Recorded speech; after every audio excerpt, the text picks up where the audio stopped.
ન્યૂઝમાં તમે લોકો જોતા હશો કે શું કોરોના પાછો આવી રહ્યો છે.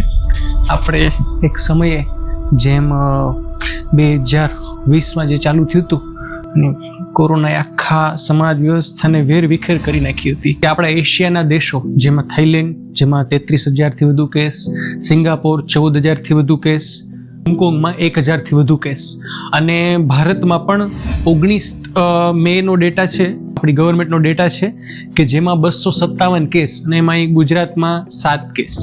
Covid Omicron JN.1. તો મિત્રો જે કોવિડ છે એ બધા વાયરસની જેમ એક વાયરસ છે, બરાબર, કે જે દર વર્ષે થોડો ઘણો રૂપ રંગ બદલી અને આવતો રહેશે, બરાબર. પણ હવે જે એક સમયે ફૂલ ફ્લેજ આવ્યો હતો એવી રીતના આવી શકે કે નહીં.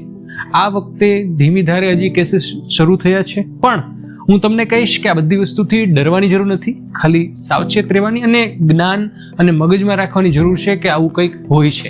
કારણ કે જેમ જેમ વાયરસ જૂનો થતો જાય એમ શરીરની જે પ્રકૃતિ હોય કોઈ સામે લડત લડવાની એ કંઈક ને કંઈક આવતી જાય છે અને એમાં રસીનો પણ ઘણો ભાગ હોય છે.